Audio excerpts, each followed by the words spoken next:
Bem-vindos à nossa conversa aqui no Bookcast. Hoje a gente mergulha num livro bem instigante, História Secreta ou Meniri, do Eugen Delcia.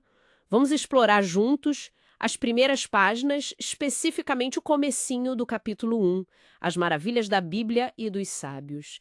E para quem curte esse tipo de análise mais a fundo, fica a dica do canal Arqueobook.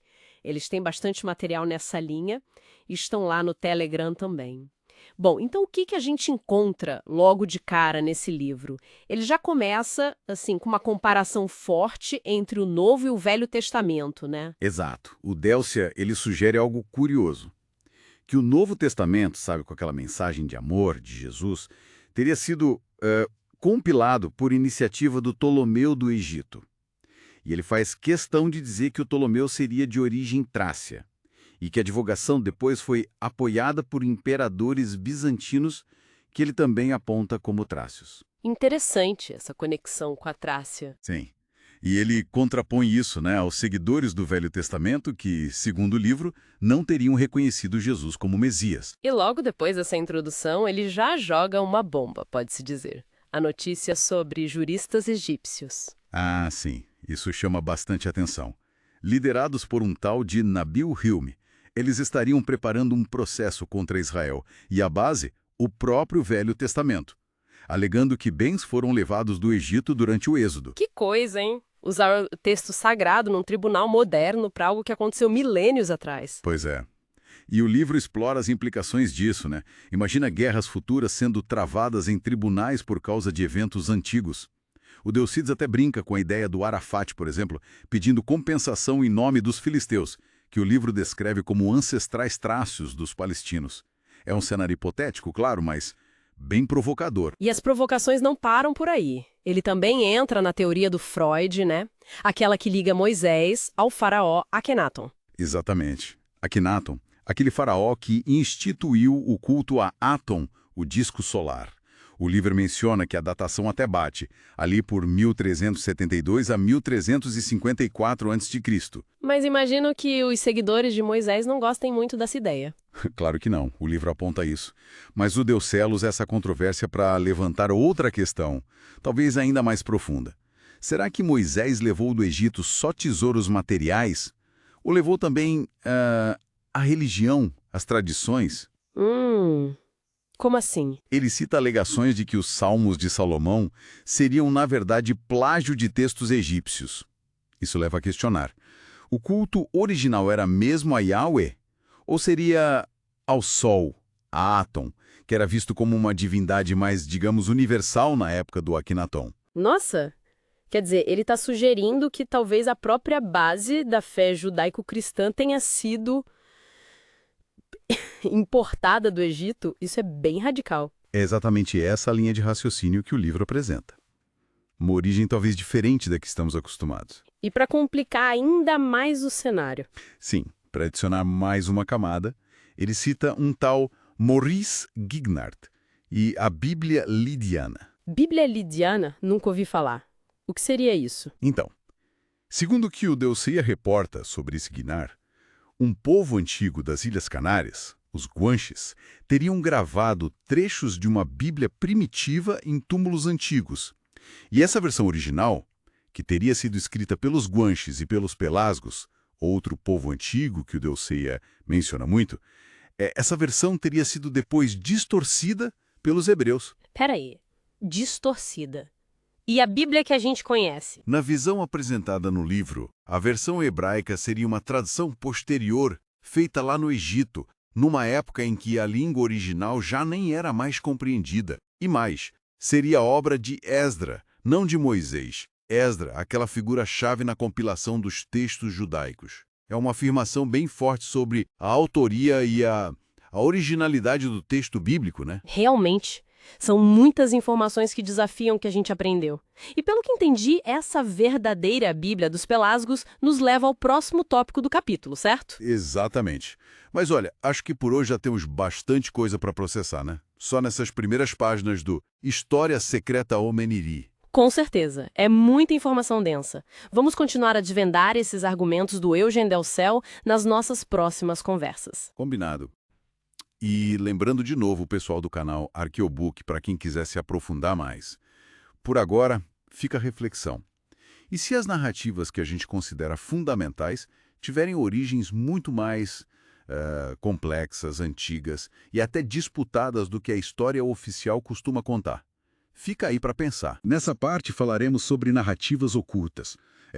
Questionamentos bem sérios sobre a história oficial, né? Vamos explorar umas ideias que vêm de fragmentos de um texto em romeno. As fontes que a gente tem aqui, elas tocam em interpretações da Bíblia bem alternativas, sabe? E também na possível recorrência de números específicos na história. E até na ideia de um Deus, talvez não tão perfeito assim nas escrituras originais. E claro, a suposta destruição deliberada de conhecimento antigo. Muita coisa. Exato. O nosso trabalho aqui é meio que desempacotar algumas dessas alegações, que são bem surpreendentes mesmo, né? Que estão nesses materiais. A gente vai examinar as conexões, as visões alternativas que eles propõem sobre o nosso passado, mas é importante frisar, né? Estamos apresentando o que as fontes dizem sem necessariamente concordar com tudo. Ok, perfeito. Vamos lá então. Bom, uma das ideias mais, provocativas que saltam dessas fontes é esse desafio direto às cronologias e origens religiosas que a gente conhece. Eles sugerem que narrativas bíblicas famosas podem ter raízes em fontes bem mais antigas, talvez até pagãs.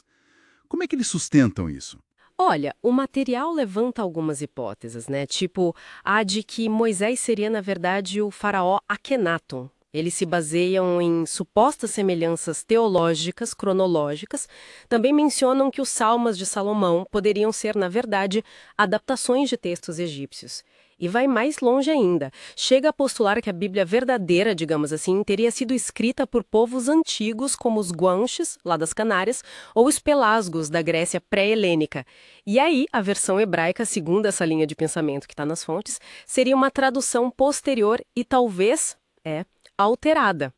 Interessante. E essa ideia de alteração, ela se conecta com outra coisa que as fontes dizem sobre a imagem de Deus. Sim, sim. As fontes argumentam, por exemplo, que a versão original do Gênesis poderia indicar seres vindos do céu como criadores, sabe? Não um Deus único, onipotente, como a gente entende hoje. Sugerem até que representações mais antigas mostrariam uma divindade talvez com características mais humanas, talvez guerreira, até imperfeita, bem diferente da imagem posterior, mais abstrata, perfeita. Se a gente junta tudo isso, levanta umas questões bem importantes sobre como esses textos sagrados foram transmitidos e, quem sabe, modificados ao longo do tempo, né? Fascinante mesmo. Como isso desafia o que a gente toma como certo. E aí tem outro ponto que fica bem interessante. As fontes também levantam a questão de padrões numéricos que seriam intencionais na história. Usam muito o número 72 como exemplo principal. Como isso funciona? O texto aponta que o número 72 aparece em intervalos que eles consideram historicamente significativos. Eles citam, por exemplo, 72 anos entre a revolta judaica na Babilônia, a fonte data isso em 586 a.C., né? E a fundação do Segundo Templo, lá por 515, 514 a.C. 72 anos aí. Outro exemplo que eles usam é um intervalo também de 72 anos, separando eventos como a Revolução Americana, em 1776, aí as revoluções na Europa, em 1848, e o que a fonte marca como o fim da Primeira Guerra Mundial e o início de uma nova ordem em 1920. A sugestão é que isso não seria só coincidência, entende? Entendo. 72. Mas, a gente sabe que numerologia é vista com ceticismo, né? Como é que as fontes lidam com isso ao apresentar esse padrão do 72? É uma ótima pergunta. É verdade, a numerologia muitas vezes é vista assim mesmo. Mas a fonte usa isso para sugerir que existem padrões ocultos, sabe? Talvez até uma influência direcionada por grupos específicos. O material até menciona possíveis conexões iudeo-maçônicas, que estariam, orquestrando eventos-chave. É um exemplo claro de como se buscam significados alternativos, né? Talvez uma ordem, uma intenção por trás do fluxo da história que parece tão caótico às vezes. Não é para provar a numerologia em si, mas para apontar o que eles veem como anomalias. Tá claro. Então, juntando tudo, essas ideias de origens alternativas, padrões ocultos, elas parecem ligadas a um terceiro tema forte nas fontes, que é a destruição e a manipulação da história, certo? Exatamente. É um ponto central para eles. As fontes dedicam bastante atenção a isso. citam exemplos bem conhecidos como a queima da Biblioteca de Alexandria. Ah, sim, que começou com o César, né? Mas teve mais depois. Isso. E mencionam também a destruição dos códices maias pelo bispo Diego de Landa, lá no século XVI, uma perda imensa.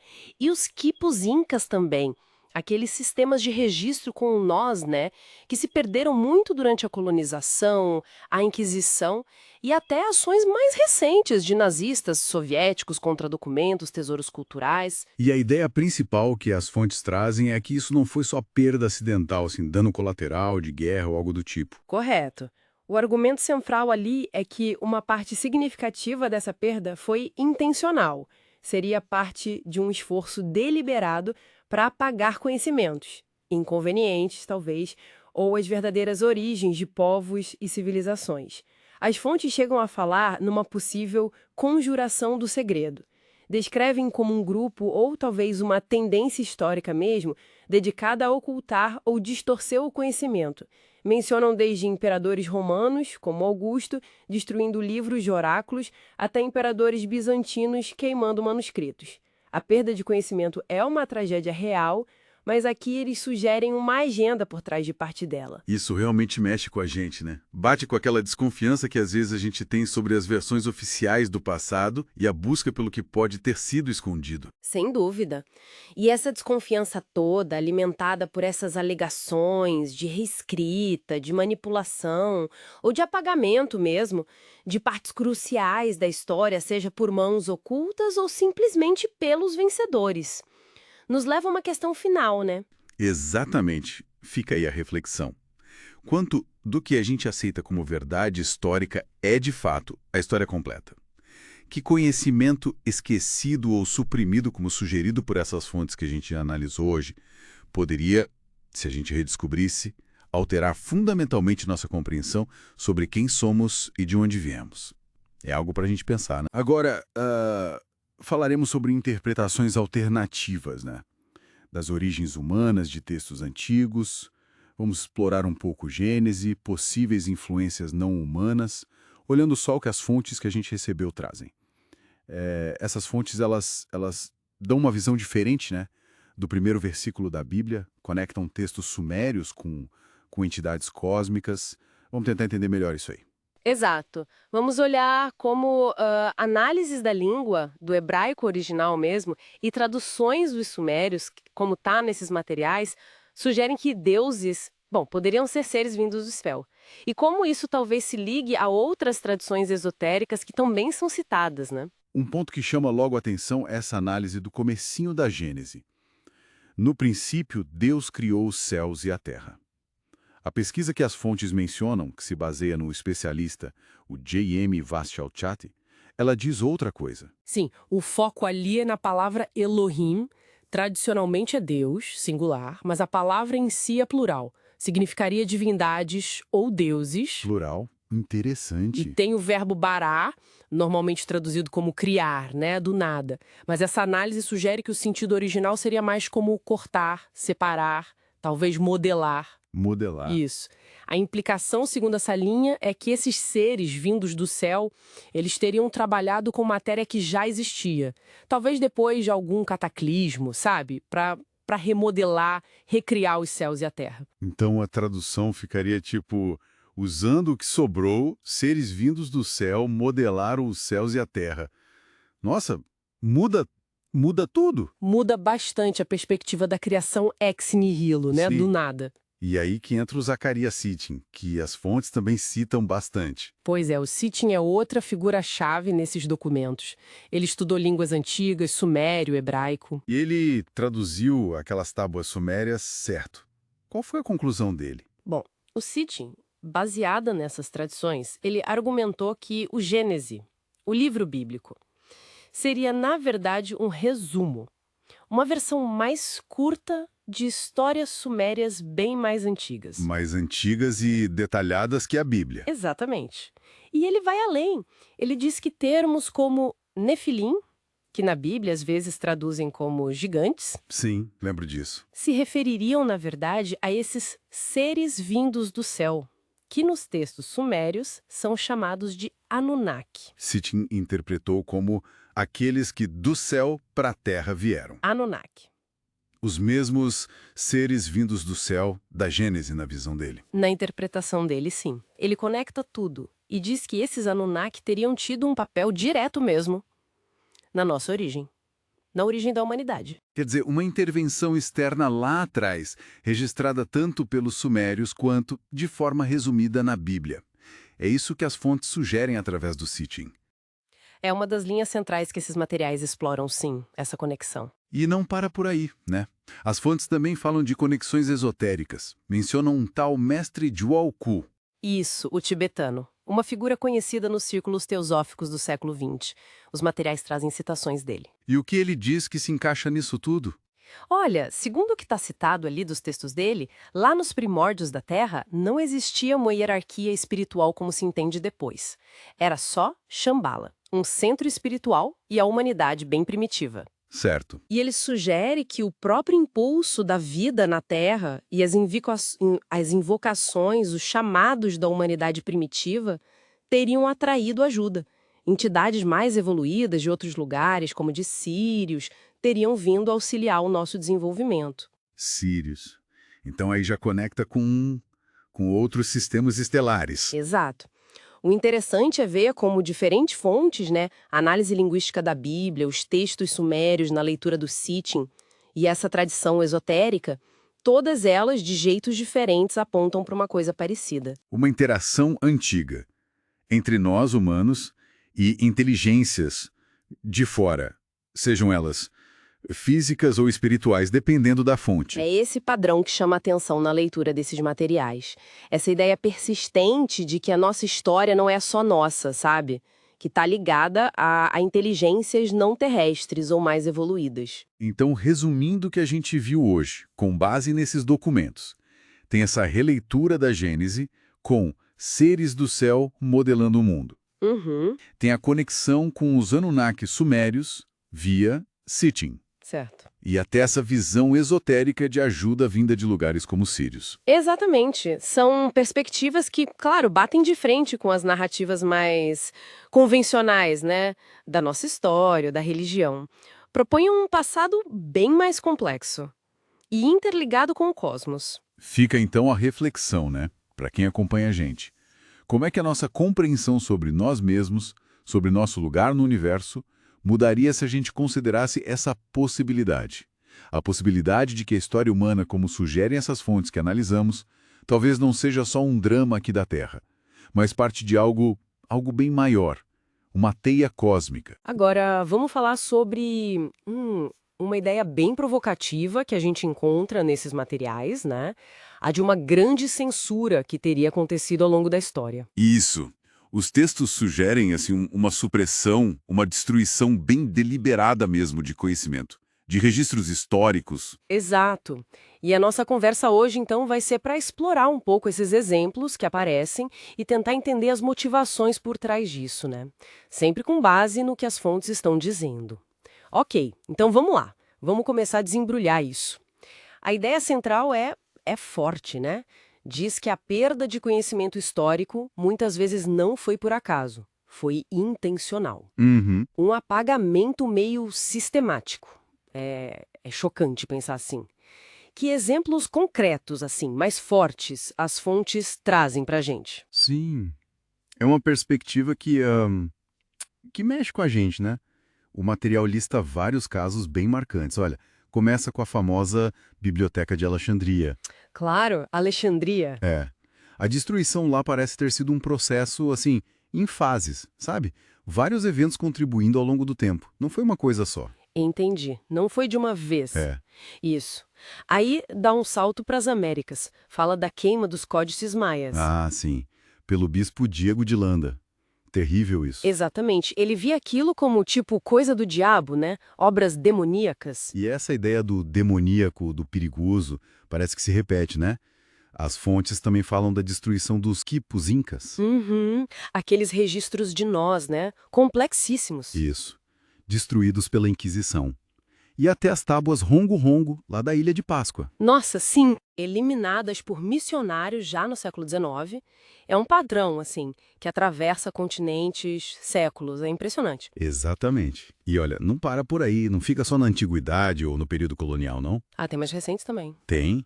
Chegando no século XX, as fontes citam, por exemplo, a queima de 80 mil volumes. 80 mil? Da Sociedade Real de Conhecimento lá em Nápoles, em 1944, pelos fascistas. Puxa vida. E por quê? A alegação no texto é que era para impedir que documentos sobre práticas esotéricas, magia, caíssem nas mãos dos aliados. Entendi. Coisa específica. Bem específica. Ou então a caça que os nazistas fizeram, né, especificamente atrás de documentos maçônicos por toda a Europa. Nossa. E tem até menção de ordens diretas para o Exército Vermelho destruir tesouros culturais europeus também. Caramba! A escala disso que as fontes descrevem é enorme. E a persistência também. Mas aí fica a pergunta, né? Por que tanto esforço para apagar o passado? Segundo esses materiais, quais seriam as motivações? Então, as fontes sugerem algumas razões principais. Uma, que é bem direta, é o controle da narrativa histórica. Ah, claro. Quem controla o passado... Exato. Molda o presente, justifica o futuro, aquela coisa toda. Outra linha, que talvez seja um pouco mais especulativa nos textos, é a ideia de eliminar evidências de civilizações antigas. Como assim? Civilizações que eles consideravam, tipo, muito avançadas ou que tinham conhecimentos vistos como perigosos para a ordem estabelecida, sabe? E é aí que entra aquela menção a uma tal de Conjuratio Secretului, que as fontes descrevem como uma rede oculta, né, dedicada a manipular história. Isso. Eles apresentam essa conjurazia como uma força por trás de parte dessa supressão, ligada a um desejo de manter, assim, a humanidade meio ignorante sobre certos aspectos do passado ou conhecimentos específicos. Que coisa! Manter o controle sobre a percepção das nossas origens, do poder, é uma afirmação bem forte essa. Com certeza. E, claro, tem a motivação mais pragmática, que nem no caso de Nápoles que a gente falou. Impedir que informação caia em mãos erradas, né? Inimigas ou inadequadas. Entendi. Mas o fio condutor parece ser sempre esse. O controle da informação como uma ferramenta de poder. E pensar que, segundo essas fontes, isso não ficou só lá atrás na história antiga ou nos regimes totalitários. Aí a coisa fica realmente interessante, né? Como é que eles conectam isso com tempos mais recentes? Pois é, os textos traçam um paralelo com táticas mais modernas de controle de informação. Ah, é? Como? Eles citam exemplos do contexto romeno, mencionando como influências políticas e econômicas poderiam ser usadas para controlar a mídia. Dão o caso envolvendo o partido PSD como exemplo. Certo. Controle da mídia. E também como pressões financeiras sobre editoras poderiam, tipo, desencorajar a publicação de livros críticos ou considerados incômodos.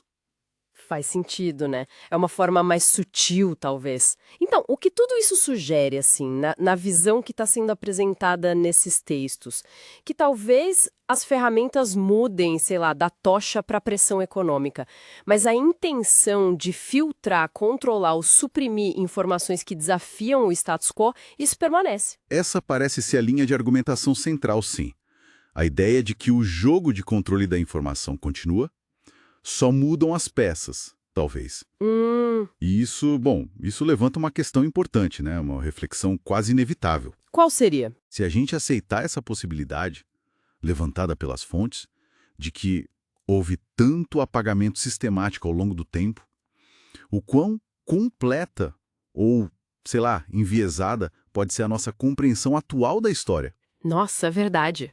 Quanto do que a gente hoje toma como fato histórico é, na verdade, só a versão que conseguiu sobreviver, ou a versão que foi permitido sobreviver. Uau. É uma pergunta final poderosa mesmo, que fica ecoando. Serve como um convite, né? Pra gente olhar para as fontes históricas com um olhar talvez mais crítico.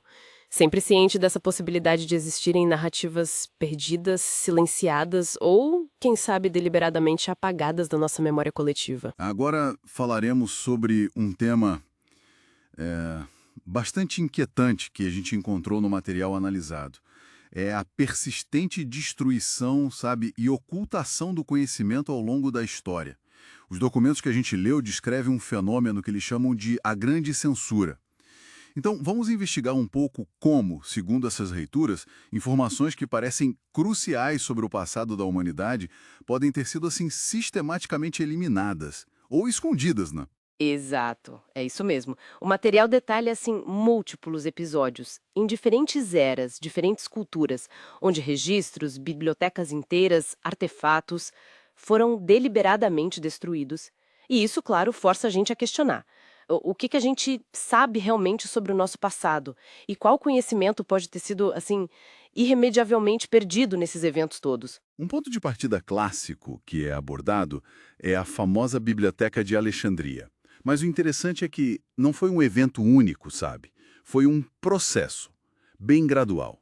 Começa com aquele incêndio acidental, né, que o Júlio César causou na frota egípcia, lá por 51 a.C., mais ou menos, e o fogo acabou se alastrando. É, se alastrou para as cidades. Exato. E tem relatos nos textos de bibliotecários desesperados tentando salvar os pergaminhos mais valiosos. E o mais intrigante, os documentos levantam a possibilidade de que partes essenciais do acervo tenham sido deliberadamente escondidas. Falam até da Esfinge e da Grande Pirâmide como possíveis locais secretos para guardar esse conhecimento. Olha que interessante. E o material que a gente tem aqui sugere que Alexandria é só, tipo assim, a ponta do iceberg, né? Parece que sim. Citam outros exemplos bem marcantes. Lá em Éfeso, por exemplo, atribuem a Paulo ou Saulo, né, a queima de escritos. A intenção, segundo as fontes que a gente viu, era obliterar a memória de civilizações pagãs. Apagar o passado pré-cristão, basicamente. Exatamente. Aí, séculos depois, já nas Américas, o bispo Diego de Landa, ele incinerou inúmeros códices maias, aqueles livros dobráveis, né, que continham todo o saber daquele povo. Uma perda incalculável. Totalmente. E lá na remota Ilha de Páscoa, em 1864, parece que o missionário Eugene Ayrault teria destruído milhares de tábuas rongorongo, que tinham uma escrita única que até hoje, né, ninguém decifrou completamente. Nossa. Rongorongo. E não podemos esquecer dos quipos incas, aquele sistema complexo de registro deles com cordas e nós. A Inquisição no Peru mandou destruir tudo. Consideraram obras diabólicas. É impressionante notar a variedade, né? Vai de bibliotecas monumentais como Alexandria a escritos religiosos específicos, registros indígenas únicos. O material que a gente leu indica algum elo comum?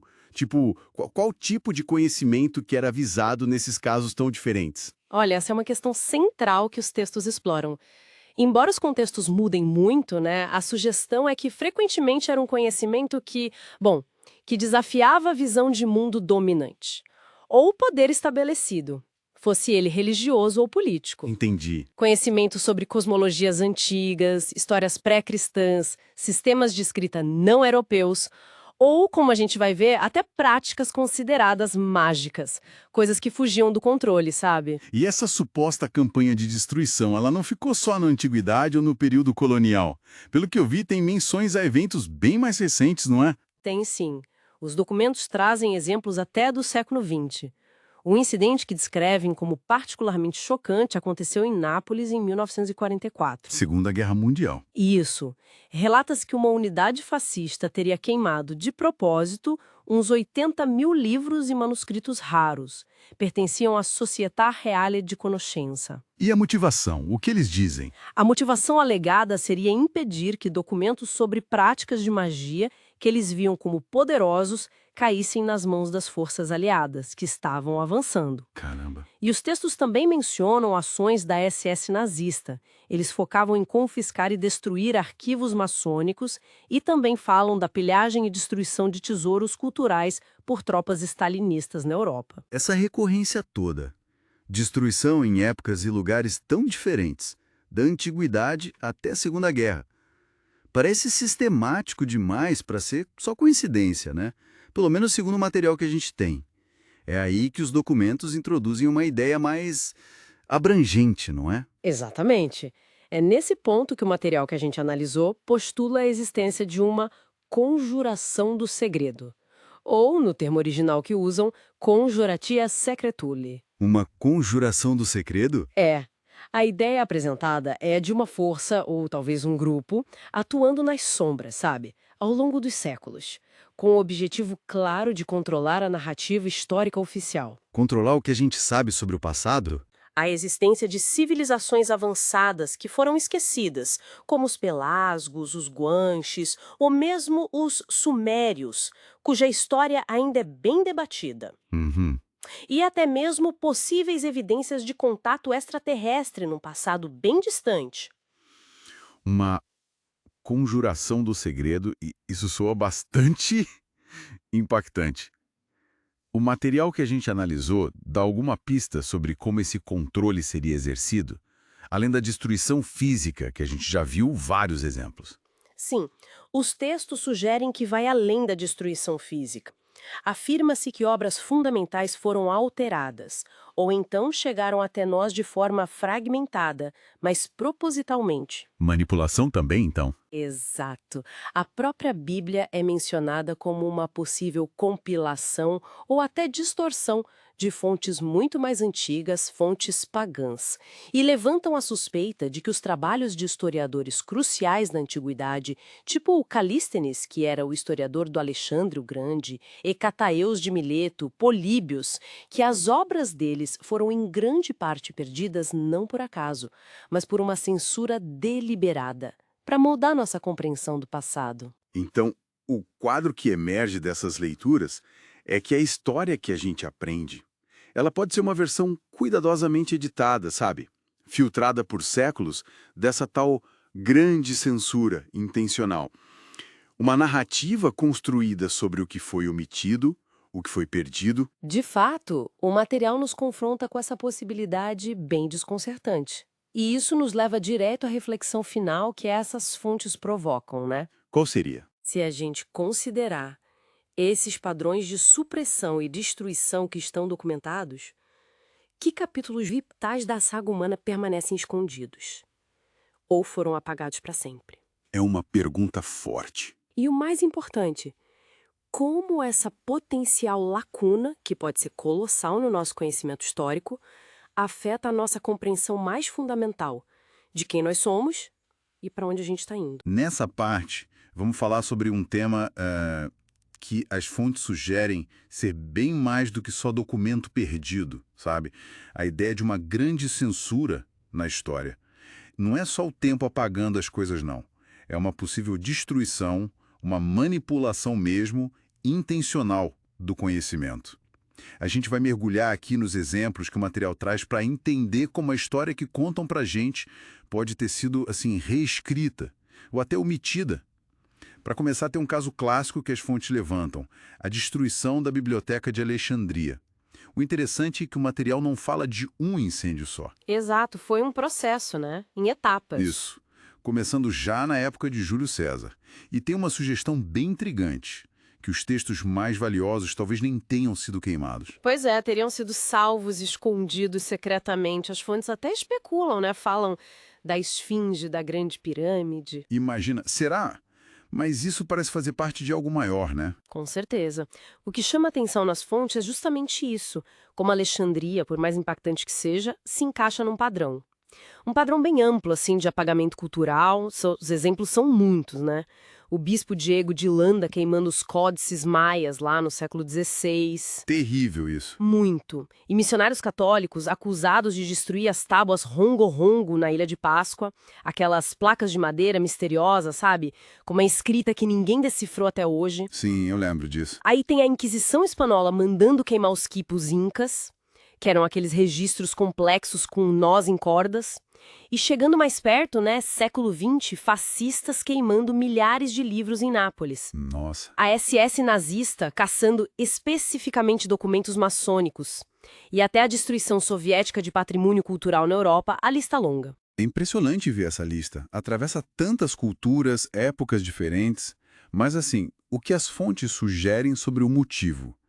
Qual seria o fio condutor ligando, sei lá, a queima dos códices maias com a perseguição nazista a documentos maçônicos? Tem uma ligação, segundo o material? Olha, o fio condutor que as fontes parecem apontar é controle. Controle da narrativa, seja por motivo religioso, político, ideológico. Destruir ou sumir com o conhecimento seria uma ferramenta para moldar o presente, entende? E o futuro também. Eliminar visões de mundo, tecnologias ou histórias que desafiem quem está no poder. O padrão sugere uma tática deliberada, talvez, na forma como a história é guardada e passada adiante. Entendi. E falando em narrativas que podem ter sido alvo disso, as fontes dedicam um bom espaço a um caso fascinante: Alexandre o Grande. A gente conhece ele como o estrategista genial, unificador de povos, alguém que dizem respeitava culturas, mas aí vem a parte curiosa que o material aponta.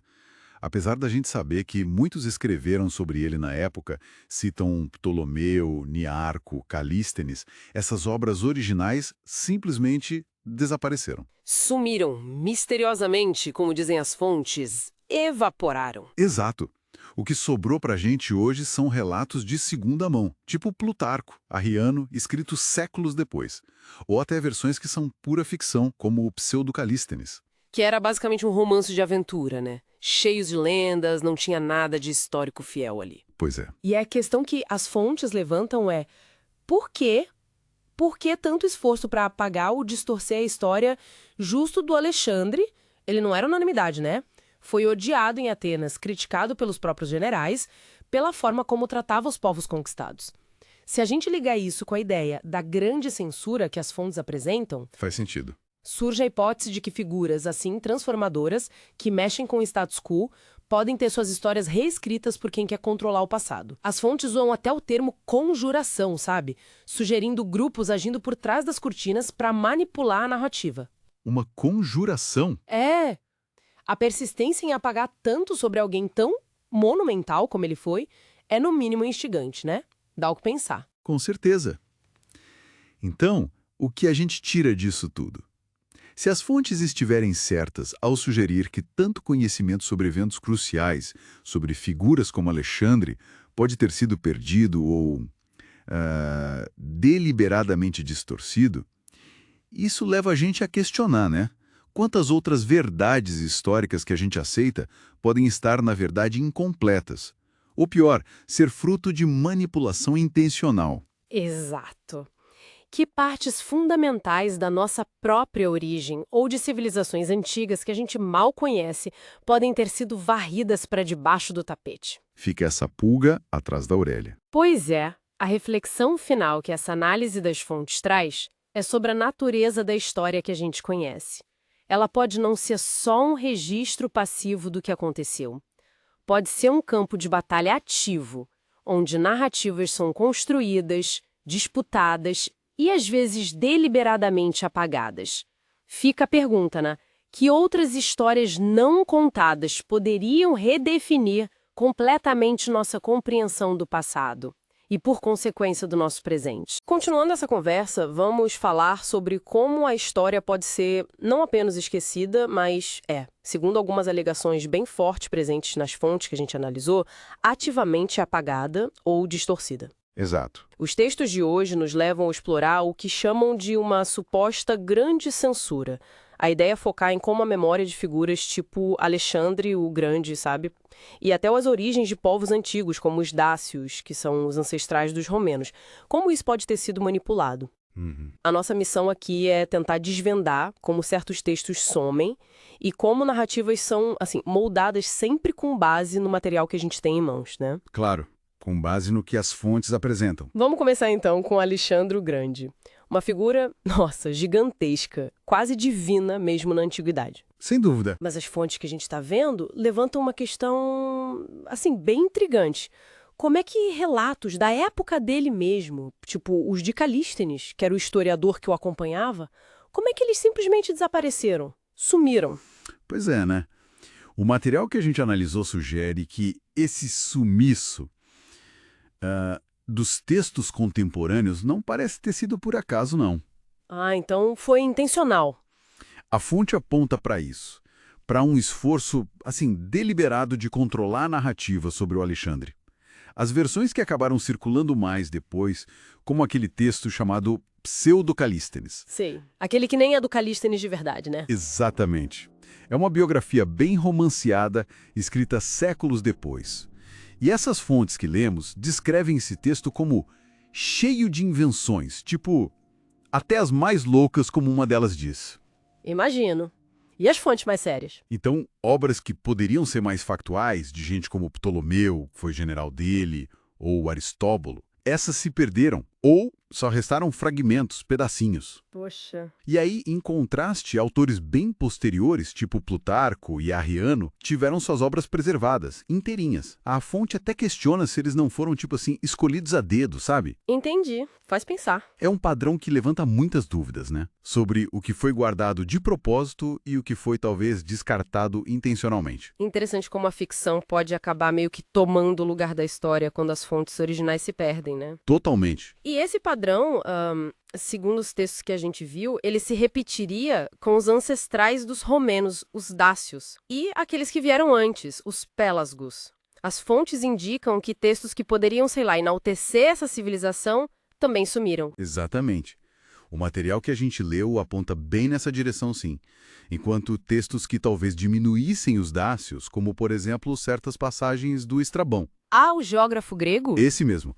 Passagens que retratam os almoxes, que era uma figura central para eles, quase como um charlatão, um impostor que aprendeu uns truques no Egito. Essas partes sobreviveram. E a fonte sugere que foi de propósito, por essa visão negativa? É a sugestão da fonte, sim. Supostamente por causa dessa visão negativa.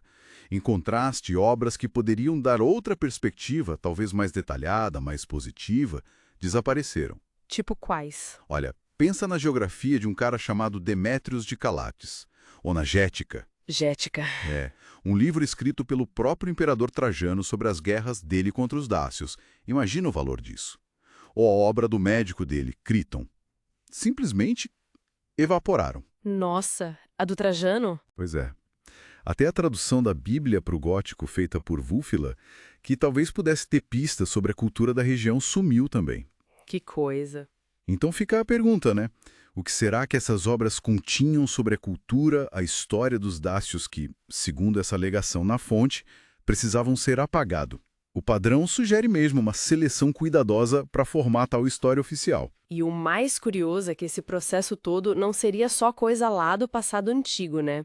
Uma das fontes que a gente analisou direciona o foco para o século XX, especificamente para o trabalho de um historiador, Victor Kernbach. Sim. E a alegação é que ele teria promovido distorções modernas. A análise que a fonte apresenta sobre o Kernbach é, sim, bastante crítica. Bem dura, na verdade. O que ela diz... Afirma que ele teria trabalhado para, minar a história dácia. Teria promovido ideias como uma romanização muito intensa, quase que apagando os dácios, e até uma suposta judaização da Dácia. Judaização? Como assim? A fonte menciona especificamente a presença da coorta iudaica, que era uma unidade militar romana com recrutas da Judéia, como parte desse argumento, sabe? Para justificar essa ideia. Entendi. E o que mais? Além disso, o Kernbach teria negado que os dácios tivessem escrita própria e classificado o monoteísmo que algumas fontes atribuem às almoxes como pura fantasia e invenção. E qual seria o objetivo disso tudo, segundo a fonte? A acusação que está lá na fonte é que o objetivo seria posicionar outros grupos como os verdadeiros donos da primazia histórica e religiosa ali na região, sugerindo que os dácios teriam simplesmente desaparecido depois dos romanos. Nossa, é uma acusação bem séria. Muito séria, e é fundamental a gente frisar aqui que estamos reportando essa acusação como ela consta no material que analisamos, de forma imparcial, sem tomar partido. Claro, claro. Apenas relatando o que a fonte diz. Isso. Mas levanta uma questão importante, que as próprias fontes apontam. Como é que narrativas históricas podem ser, supostamente, construídas para servir a agendas específicas, mesmo em tempos mais recentes, perto de nós? Faz todo sentido pensar nisso. Então, o que a gente tira disso tudo, com base nesses textos que analisamos hoje? A gente vê um suposto padrão, de apagamento, de distorção, que parece atravessar séculos. Sim, desde uma figura icônica global como Alexandre, até as raízes de um povo inteiro, como os dácios, através da manipulação de fontes históricas, segundo essas alegações. E a memória histórica pode ser mesmo alvo de uma manipulação tão direcionada, tão deliberada, como essas fontes sugerem. Uhum. Porque outras narrativas que hoje a gente aceita como fatos estabelecidos podem, na verdade, estar também construídas sobre evidências assim, selecionadas a dedo, Uhum. ou até distorcidas, escondendo talvez um passado bem diferente daquele que a gente aprendeu. Fica a reflexão, né? Sobre a própria natureza da história que a gente conhece e como ela é construída. Exato. Uma reflexão sobre o que pode estar por trás do que lemos e aprendemos. Continuando, vamos falar sobre algumas ideias bem provocadoras do capítulo 3, a grande diversão que está no material que a gente recebeu. A análise aqui mergulha fundo em como a história é contada, sabe? Levantando a possibilidade de que a versão que a gente aprende talvez não seja bem a história toda. Exato. O texto ventila uma noção forte, a de uma espécie de grande censura histórica. A ideia é que informações importantes podem ter sido apagadas ou talvez escondidas de propósito ao longo do tempo. Vamos tentar explorar isso.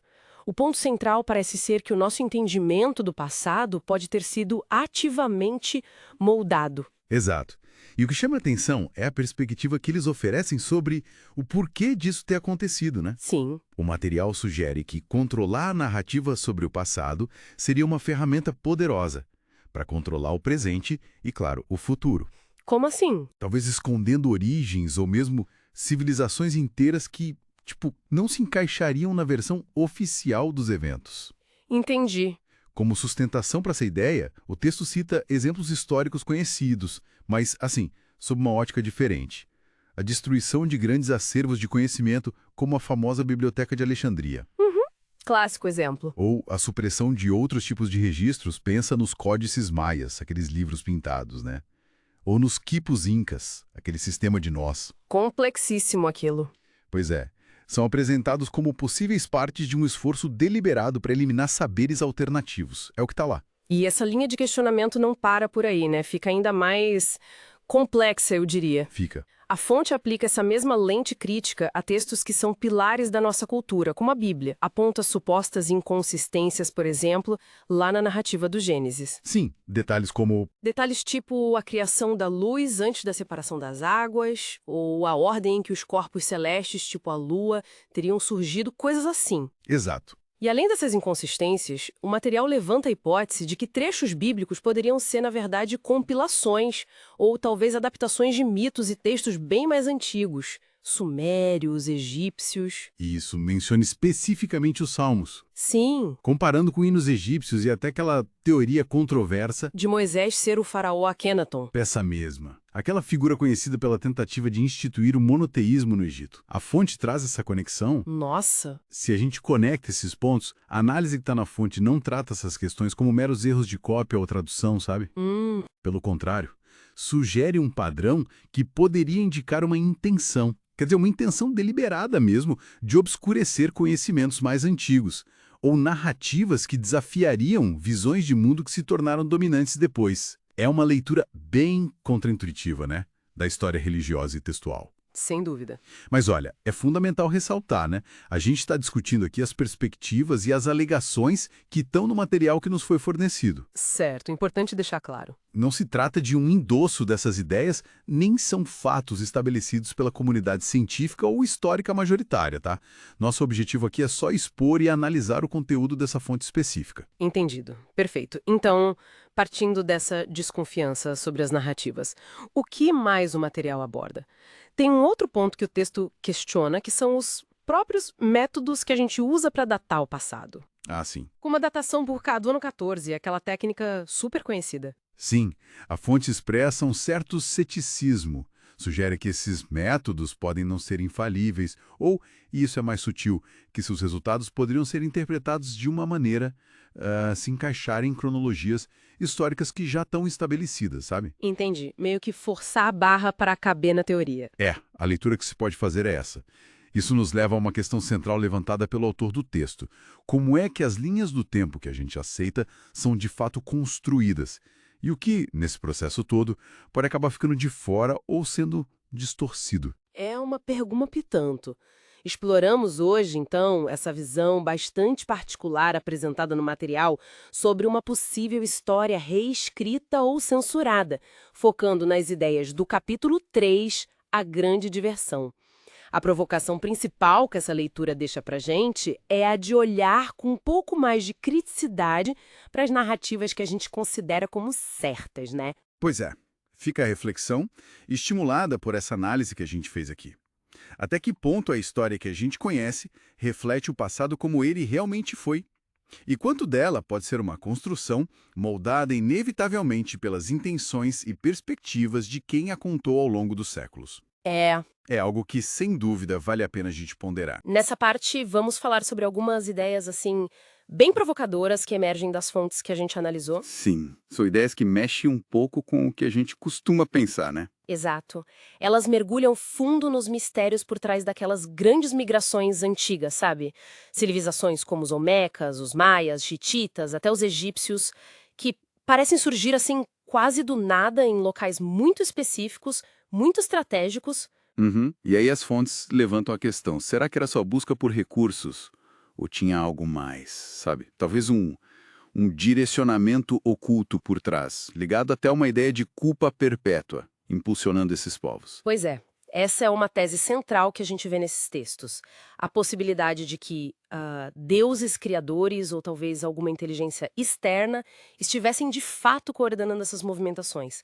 E isso em escala global. Global é o que as fontes sugerem. E o interessante é que se observa um padrão curioso, o surgimento dessas civilizações em pontos geográficos que são cruciais, especialmente no hemisfério norte. Tipo, como se tivessem um plano. Exatamente. A sugestão ali é que eles agiam quase como se tivesse um mapa estratégico, sabe? Um conhecimento avançado de geografia, de recursos, que, bom, desafia bastante a nossa visão mais linear da evolução humana e tecnológica na antiguidade. E essa ideia de um direcionamento, ela parece ter um foco geográfico bem claro nas fontes, não é? Mencionam especificamente a região dos Cárpatos, lá em Ardel, na Transilvânia, como um possível laboratório genético central. O que seria isso exatamente, um laboratório genético? Olha, a ideia apresentada ali é que essa região teria sido um ponto de origem, ou talvez de manipulação genética mesmo. E eles ligam isso a uma suposta expedição muito antiga de seres descritos como altos, loiros, remontando, veja só, até a Pangeia. Pangeia! Nossa! Sim, e as fontes chegam a descrever uma geografia radicalmente diferente de 600 mil anos atrás, com rios como o Istros, que eles identificam como Okeanos Potamos, fluindo de maneiras que hoje seriam impossíveis. 600 mil anos, rios fluindo diferente. Isso mexe com tudo, né? Com datação, com geologia. Com certeza. Levanta questionamentos bem profundos sobre as datações geológicas que a gente aceita hoje e sobre a própria natureza da memória coletiva, ou talvez de registros históricos alternativos que essas fontes parecem revocar. E essa questão da datação e da geografia antiga, ela se conecta também com a forma como as fontes encaram a engenharia da época, certo? Totalmente. As fontes propõem que talvez a nossa compreensão das capacidades tecnológicas antigas precise ser reavaliada. Elas questionam, por exemplo, a versão oficial sobre a famosa Ponte de Apolodoro, aquela sobre o Danúbio. Ah, sim, eu lembro dessa ponte. Pois é. As fontes sugerem que ela poderia ser uma obra daciana, muito mais antiga, de um período em que, segundo esses textos, eles teriam tecnologia até para desviar o curso do rio. Desviar o Danúbio. Uau! Uhum. E seria... Impressionante, né? E nesse contexto de repensar cataclismos e migrações, eles mencionam também a teoria de Ryan e Pittman, aquela sobre o Mar Negro. essa mesma, que associa a formação do Mar Negro a uma inundação catastrófica, súbita. E aí as fontes usam isso como uma possível explicação para o dilúvio bíblico e, claro, para as migrações em massa que teriam espalhado povos depois disso. É fascinante ver como essas peças se encaixam na narrativa que as fontes apresentam. A gente vê essa ideia da colocação estratégica das civilizações, né? Para controlar rotas, recursos. Exato. Suméria, Egito, as colônias fenícias. Eles sugerem que nada era por acaso. E mencionam até a extração de ouro diretamente da água, como um objetivo econômico. Sim, essa é uma das motivações apontadas. E aí surgem paralelos curiosos em mitologias diferentes, tipo o mito asteca da busca pela Terra Prometida, guiada por um comando divino. Que lembra muito as narrativas do Velho Testamento, também citadas nas fontes, né? Exatamente. É um eco interessante. E ainda tem a questão do eixo do mundo, o tal polos géticos. O que seria isso? Polos géticos. Me explica melhor. Bom, o polos géticos é apresentado nas fontes como a ideia de que o verdadeiro centro, o eixo do mundo, estaria localizado no antigo território dácio, lá na região dos Cárpatos. Ah, então seria um centro diferente de outros que se diziam o umbigo do mundo. Isso, contrastando com outros locais que reivindicaram esse título de Umbilicus Mundi. Isso reforça a centralidade dessa região dos Cárpatos na visão de mundo que essas fontes descrevem. E tem mais. Elas também falam muito da apropriação de símbolos e nomes históricos. Como assim? Mencionam, por exemplo, a Ágria Bicéfala, ou como os nomes de figuras tipo Alexandre o Grande e Espartacus foram usados por grupos posteriores sem uma conexão histórica real. Talvez para se legitimar, para criar uma linhagem que não existia. Entendi.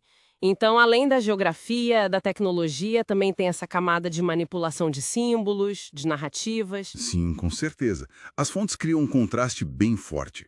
Elas descrevem um passado que seria civilizador, associado aos pelasgos e dácios, e depois a chegada de outros grupos, como os semitas, que aí seria ligada a conflitos, a mudanças culturais mais disruptivas. Então, o quadro geral que emerge desses textos é de uma história antiga muito mais complexa do que a gente aprende. Muito mais complexa e, segundo as fontes, potencialmente cheia de manipulações, de influências externas que a história oficial não reconhece e talvez até de planos estratégicos de longuíssimo prazo que teriam moldado o destino de civilizações inteiras. É assim, uma perspectiva que reinterpreta radicalmente os eventos que a gente acha que conhece. Realmente, é uma perspectiva que foge bastante do convencional. Analisando tudo isso que as fontes apresentam, fica uma reflexão, né? Se como sugerem esses textos, esses grandes movimentos de povos, essas narrativas fundadoras da antiguidade, foram tão deliberadas e estrategicamente direcionadas por forças talvez desconhecidas, que tipo de planos ou influências ocultas poderiam hipoteticamente estar ainda hoje moldando eventos globais em larga escala sem que a gente perceba claramente? É algo que deixa a gente pensando, né? Sobre as camadas que talvez existam por baixo da história que nos conta. Nessa parte, vamos falar sobre como alguns povos antigos, tipo os pelasianos, sabe? Aquele povo que as fontes gregas mencionam. Parece que eles ocuparam uns pontos bem estratégicos na Terra. Quase como se tivessem, sei lá, um plano maior por trás. O material que a gente analisou sugere um conhecimento de geografia bem avançado para a época, né? Sim, levanta essa questão, né? Se havia uma compreensão estratégica global. Exato. E vamos ver também como essa ideia de povo escolhido aparece, por exemplo, nos astecas. E como isso conversa com outras narrativas que a gente já conhece. Como a bíblica. Isso. E, por fim, uma coisa que achei bem interessante, a diferença entre o umbigo da Terra, que vários lugares diziam ser, e o tal do eixo do universo, que algumas fontes antigas localizavam num lugar bem específico. Exatamente. É fascinante ver como essas narrativas, né, de ocupação meio que planejada e de povos com um destino assim prometido, como elas se manifestam. A gente percebe que não são só mitos soltos, talvez sejam reflexos de visões de mundo bem complexas, onde geografia e cosmologia estavam muito ligadas. Entendi. Vamos analisar o que significavam esses centros, né, sejam geográficos ou cósmicos. E o que diziam especificamente sobre a região da Dácia antiga onde hoje é a Romênia, nesse contexto todo? Então, a fonte que a gente leu menciona que os pelasianos, talvez seguindo ordens divinas, se espalharam por lugares-chave, do Atlântico até a Índia, Américas, África. Isso faz a gente pensar, né? Será que a distribuição dessas civilizações antigas não foi por acaso? Será que revela uma estratégia mesmo? Talvez guiada por um conhecimento superior da geografia, dos recursos, tipo como se tivessem acesso a mapas bem detalhados. É uma hipótese interessante. Essa ideia de um conhecimento geográfico avançado. Talvez não mapas como a gente pensa hoje, né? Sim, claro. Mas uma compreensão quase intuitiva, talvez, das energias do lugar ou dos recursos mesmo. Algo que guiava esses povos para locais que eram, de alguma forma, chave, fundamentais. E essa ideia de um povo sendo guiado por algo maior, isso conecta direto com outro ponto forte dos textos, que é o conceito de povo escolhido. O exemplo dos astecas, ou melhor, dos Mexica, como eles deveriam se chamar, é bem forte. O deus Huitzilopochtli promete uma terra para eles, né? E aí instrui que se chamem Mexica e os declara eleitos para dominar outros povos. A semelhança com outras histórias de povos escolhidos é muito grande, né? É gritante, sim. Inclusive na parte da brutalidade, que parece justificada por essa missão divina. O texto fala dos sacrifícios astecas e até cita trechos do Antigo Testamento sobre beber o sangue dos que matar. É pesado. O que isso diz pra gente? Olha, o que salta aos olhos é como essa ideia de povo escolhido, né? Longe de ser algo isolado, parece funcionar como uma ferramenta quase universal. Serve para quê? Para fortalecer a identidade do grupo, dar um senso de propósito e principalmente para legitimar a expansão, a conquista. Faz sentido. A gente vê esse padrão, esse arquétipo, em culturas muito distantes no tempo e no espaço. Isso sugere uma função social, política mesmo, por trás da justificativa religiosa ou divina. É uma forma de ver bem poderosa como essas narrativas funcionavam. E falando em lugares com um significado especial, o material nos leva a diferenciar dois conceitos que às vezes a gente mistura: o umbigo da Terra e o eixo do universo. Exatamente. Isso é crucial. Várias culturas reivindicaram ter o ônfalos, o umbigo da Terra. Era o centro simbólico do mundo conhecido para eles. Tipo Delfos para os gregos. Isso, Delfos para alguns gregos, ou Jerusalém e o Monte Gerizim em tradições judaicas, ou Gólgota para os cristãos. É uma ideia de ser o centro na superfície da Terra. Mas na região da Dácia, a história era diferente, né? Não era isso que se falava. Precisamente. E aqui está o ponto fascinante. Embora não existam registros antigos claros de um umbigo da Terra sendo reivindicado ali, na Dácia, fontes clássicas gregos, romanos mencionavam outra coisa: o polos géticos, o eixo do universo. Eixo do universo. A distinção é sutil, mas é fundamental. Não era o centro geográfico ou simbólico da Terra. Era o eixo cósmico, o ponto imaginário em torno do qual o universo todo giraria, entende? Entendi a diferença. Esse eixo, segundo essas fontes, passava pelo território dos dácios. É uma visão cosmológica, não só geográfica. Bem diferente. Ok, então para recapitular rapidinho o que a gente viu. A ideia de uma possível ocupação estratégica do planeta por povos antigos, talvez guiada por um conhecimento que se perdeu. Isso. Investigamos também como o conceito de povo escolhido surge em culturas diferentes, muitas vezes ligado à justificativa da violência, da conquista. E ponto-chave, diferenciamos a noção de umbigo da Terra, um centro simbólico terrestre que vários povos disputaram, da ideia de eixo do universo, o polos géticos, que é um conceito cosmológico que fontes antigas associavam especificamente ao território dácio. Pois é. Isso tudo deixa a gente com uma pergunta no ar, né? Para pensar, como será que a redescoberta ou a reinterpretação dessas noções antigas de centralidade, seja um umbigo aqui na Terra ou um eixo do cosmos, poderia, hoje em dia, impactar a forma como diferentes culturas veem a própria história e o seu lugar no mundo? Nessa parte, falaremos sobre, narrativas históricas bem surpreendentes, explorando a ideia de povos escolhidos para além do Velho Testamento, sabe?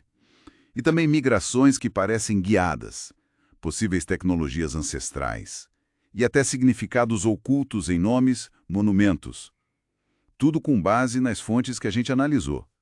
Ok, vamos desempacotar isso. A ideia de um povo eleito, ela aparece com os astecas, né? Recebendo uma promessa divina. Terra, poder. Muito parecido com outras histórias que a gente conhece, certo? Mas com um lado sombrio, idêntico, segundo as fontes. E como isso conecta com a Romênia? com esses mistérios ancestrais. Então, o que é fascinante aqui, pelo que as fontes mostram, é como essa tática divina, digamos, e a brutalidade parecem espelhadas em culturas diferentes.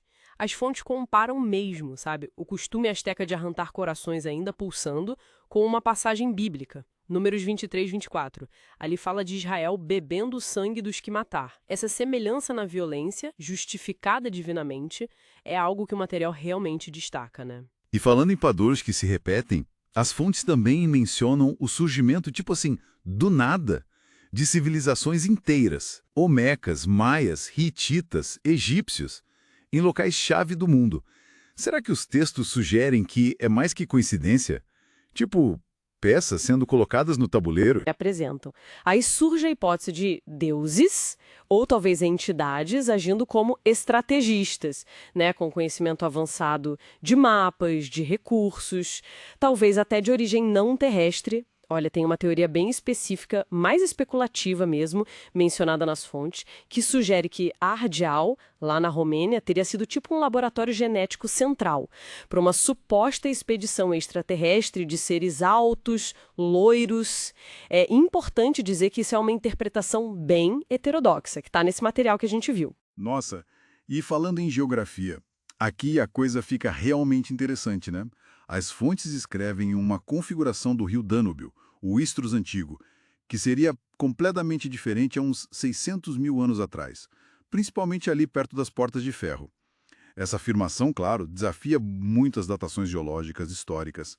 Levanta a questão, segundo esses textos, se as paisagens poderiam ter sido modificadas, ou se existe uma memória coletiva muito mais antiga. Pois é, essa ideia de paisagens modificadas. Ela ecoa em alguns mitos, né? Textos sumérios, egípcios, falam de deuses engenheiros, como Enlil ou Ptah, o deus criador artesão. E isso leva as fontes a questionar a história oficial de algumas estruturas, como a ponte de Apolodoro sobre o Danúbio seria só romana, ou, como especulam, uma construção dácia, bem mais antiga, de um povo que talvez soubesse desviar rios. E tem também a teoria que liga o dilúvio bíblico à inundação do Mar Negro, causando migrações enormes. Interessante também como os símbolos viajam, né? A águia de duas cabeças, por exemplo. As fontes dizem que vem dos hititas. Hoje a gente liga à Rússia. Ou Alexandre o Grande. Origem traco-macedônia, mas reivindicado por vários povos. Até o nome Spartacus, o gladiador trácio, séculos depois vira nome de Liga Política na Alemanha. Uma inspiração totalmente diferente. Exato. E seguindo essa linha dos nomes, o material dá um destaque para o nome Ione. Eles apontam como um nome romeno ancestral e conectam ao mito grego dos Giônios, que, segundo algumas tradições, vieram do norte do Danúbio. As fontes fazem questão de separar isso do João bíblico, o Yohanan. Sugere uma raiz cultural bem específica, bem antiga ali na região do Danúbio, entende? E aí a gente chega num clímax visual. A Esfinge de Bucede. Aquela formação rochosa lá nas montanhas Bucede, na Romênia. As fontes não só comparam com o de Gizé, mas a interpretação é radicalmente diferente. Vem a forma não como leão ou humano, mas como a representação de uma máquina voadora. Um zburator é o termo romeno para o voador, né? Frequentemente ligado a mitos de seres que voam. Apontam até para um suposto formato aerodinâmico, detalhes que poderiam ser óculos de proteção. É bem específico. E isso levanta uma questão importante que os textos exploram. Existem relatos sumérios que descrevem veículos voadores dos deuses, alguns até autônomos, como os dados a Enlil. Será que a esfinge romena, nessa visão das fontes, poderia ser mais que só uma rocha com formato curioso pela erosão? Talvez um símbolo dessa tecnologia ancestral. Ou, quem sabe, uma representação direta mesmo, como está nos mitos antigos. Então, o que a gente tira dessa exploração toda? Viajamos por ideias de povos escolhidos diferentes, como os astecas, migrações que parecem orquestradas, ecos de tecnologia antiga em mitos, talvez até na pedra, como na esfinge. E fica a reflexão final, né? Inspirada por essas fontes que a gente leu. Será que esses elementos todos locais, estratégicos, conhecimento dos deuses, migrações direcionadas, a esfinge como um possível voador, será que tudo isso junto poderia sugerir uma camada oculta na nossa história? Talvez uma inteligência não humana, agindo de forma mais direta do que a gente admite? E a esfinge de Bucege sendo, quem sabe, mais que uma rocha, mas um eco silencioso dessa presença? Fica aí para pensar. Nessa penúltima parte, a gente vai falar sobre a análise de um pedaço bem específico das fontes, sabe?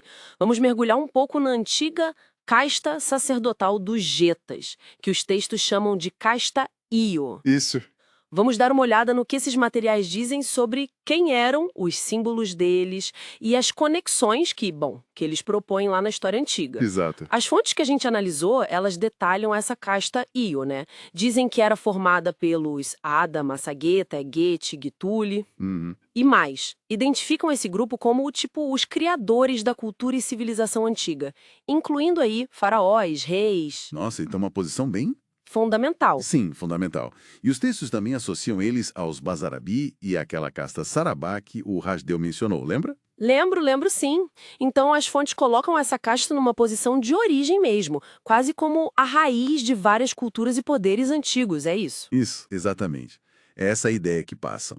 E quanto aos símbolos, eles mencionam algo específico, algo marcante? Sim, falam bastante do estandarte dácio, a lupa ao apo, aquela imagem clássica da loba com os gêmeos, sabe? Sei, claro. A loba romana. Pois é, só que o interessante é que as fontes conectam essa imagem não só com Roma, mas principalmente com Latona. Latona, a mãe de Apolo e Ártemis? Essa mesma, a mãe dos gêmeos divinos, Apolo e Ártemis. Essa é a conexão que eles fazem. E Apolo tem uma ligação especial aí, né? Parece que o nome Apple vem daí. Justamente, nos textos Apolo é chamado de Apo, às vezes Aplo ou até Albo. Albo? Que significaria o branco, segundo eles. Daí apresentam Apolo como o deus Sol e também, olha que interessante, como o modelo da beleza loura na antiguidade. Certo, faz sentido essa conexão com Al, o branco, dentro dessa lógica. E essa linha de pensamento sobre nomes e significados continua. As fontes ligam essa casta aos nomes Ion e Ion também. Precisamente. Os materiais sugerem uma conexão bem profunda aí. Eles ligam Ion a figuras tipo Enlil. Enlil, da Suméria. Isso, interpretado nas fontes como um sacerdote rei, o Ion. E ligam Ion a Enki. O Enki, o irmão, né? Exato. Visto como santo, chefe, criador e até descrito como um deus oculto. Mencionam até o termo Kog a Ion nesse contexto todo. Kog, Aion, que remete aos Almoxes, talvez. Possivelmente, essa ligação pode estar implícita. E eles sugerem também uma espécie de hierarquia ou, quem sabe, evolução nesses nomes, né? Como assim? A ideia que aparece nos textos é que o representante de Ion se torna Ion, e o representante de Ion se torna Ion. Ah, entendi. Tipo uma progressão, talvez espiritual ou de função que estaria implícita nos próprios nomes? Exatamente, essa é a interpretação dada. Falando nessas figuras de poder e nessas interpretações, as fontes entram num território ainda mais, digamos, complexo, quando falam sobre culto ao sangue, certo? Como que isso se encaixa aqui? Sim, esse é um ponto que chama bastante atenção. As fontes citam Gênesis 9.6, sabe? Aquela parte sobre derramar sangue. Quem derramar o sangue do homem, pelo homem o seu sangue será derramado. Essa mesma. E apontam que o culto ao sangue é uma prática muito antiga. Dão como exemplo os assírios, os astecas. Ok, práticas conhecidas por sacrifícios. Isso, mas o ponto mais surpreendente aqui é como eles conectam isso à linhagem dessa casta Ior. Como assim? Que conexão é essa? Bom, as fontes associam aquelas descrições físicas que às vezes são atribuídas a Jesus, tipo alto, loiro, um tipo nórdico. E também as características de Noé quando nasceu, que dizem ter sido loiro, pele branca. Associam tudo isso diretamente a essa linhagem sacerdotal antiga dos dietas. Peraí, eles estão ligando a aparência física atribuída a Jesus e Noé a essa casta Ió. É o que está nos textos. E vão mais longe. Chegam ao ponto de identificar Jesus com Zalmoxis Apolo. Jesus com Zalmoxis Apolo. Aquele que seria um dos gêmeos divinos ligados a Saturno ou Zalmoxi, como eles chamam. Exatamente. É essa identificação que as fontes propõem. Nossa, isso é uma reinterpretação bastante radical, para dizer o mínimo. Ligar Jesus diretamente a uma figura mítica dá-se como Zalmoxis. Sem dúvida. É radical. A análise que emerge desses materiais é justamente essa.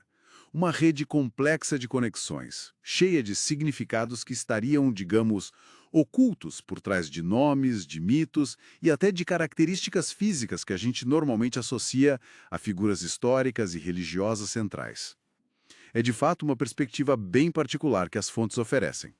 Então, resumindo, o que a gente tira disso tudo é que esses materiais revisitam figuras e símbolos muito conhecidos, muito estabelecidos e propõem uma origem totalmente diferente, né? Tudo amarrado a essa antiga casta sacerdotal dos Getas. Exatamente. A sugestão é que existem camadas de significado e, quem sabe, uma história alternativa por trás daquilo que geralmente a gente aceita sobre essas figuras e símbolos importantes. Fica a reflexão, então. E se as origens de figuras e símbolos que moldaram tanto da nossa cultura forem, na verdade, radicalmente diferentes daquilo que a gente aprendeu e costuma aceitar como fato? Pois é uma pergunta que essas fontes definitivamente nos deixam. Nessa última parte, terminamos falando sobre... Bom, mas seguindo adiante, vamos agora explorar umas passagens bem específicas das fontes. Elas tratam de eventos, interpretações um tanto polêmicas, sabe? Envolvendo textos sagrados. Isso mesmo. Falamos de coisas que vão, tipo, desde a queima de Novos Testamentos lá em Israel, até umas teorias bem, digamos, alternativas sobre as origens da Bíblia hebraica. Exatamente. As fontes que a gente analisou detalham um incidente bem marcante que teria ocorrido em Jerusalém, lá para março de 1980.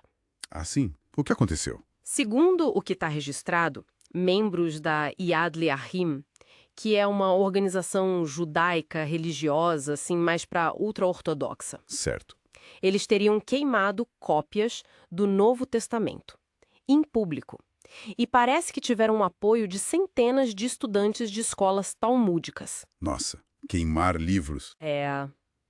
O material descreve isso como, assim, uma demonstração forte de repúdio aos ensinamentos de Jesus.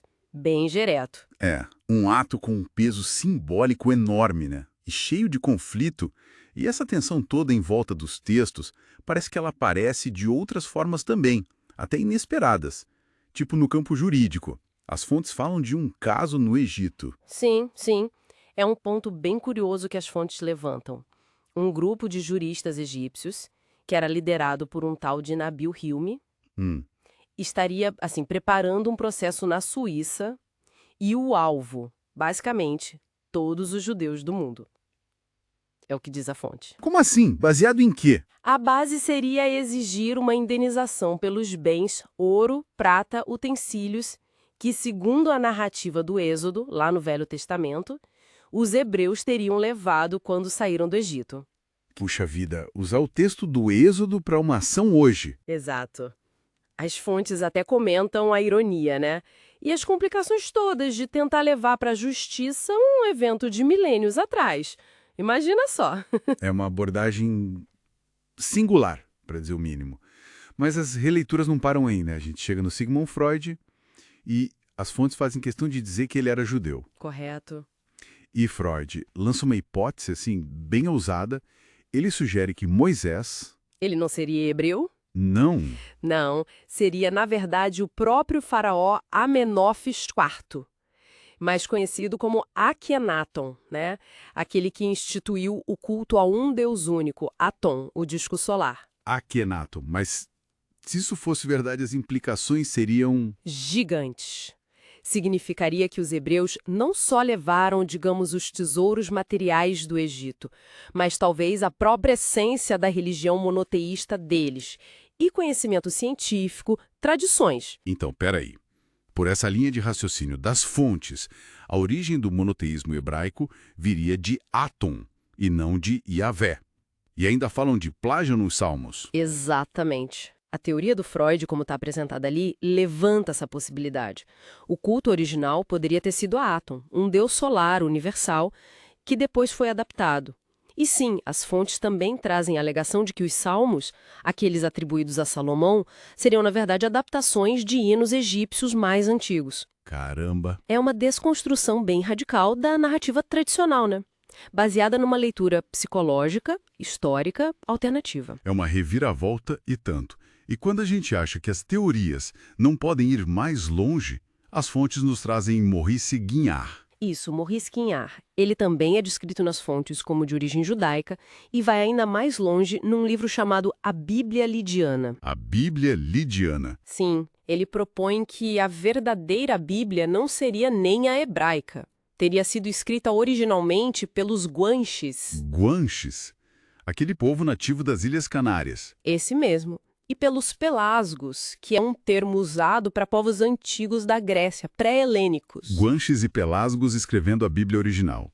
Então a Bíblia hebraica seria o que nessa visão dele? Segundo Quignard, conforme citado nas fontes, a Bíblia hebraica seria uma tradução Posterior. feita já no Egito Uma tradução. e que teria desnaturado o sentido original. Porque, segundo ele, os hebreus daquela época já não entenderiam a língua dos ancestrais.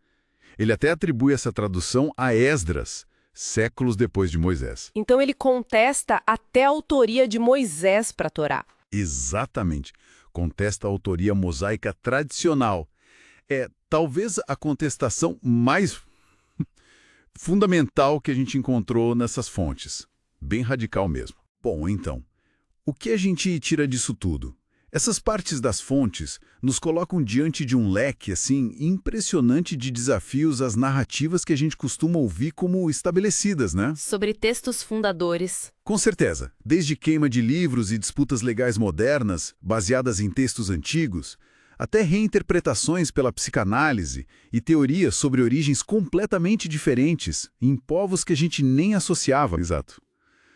Queremos agradecer o tempo da audiência dedicado a buscar conhecimento conosco nessa análise. E fica a reflexão, né? Se as bases textuais que sustentam tanto das nossas identidades, das nossas crenças, podem ser lidas e relidas de formas tão diversas, às vezes até conflitantes, como é que a gente navega nessa tarefa complexa de discernir entre o registro histórico e a construção de narrativas ao longo do tempo?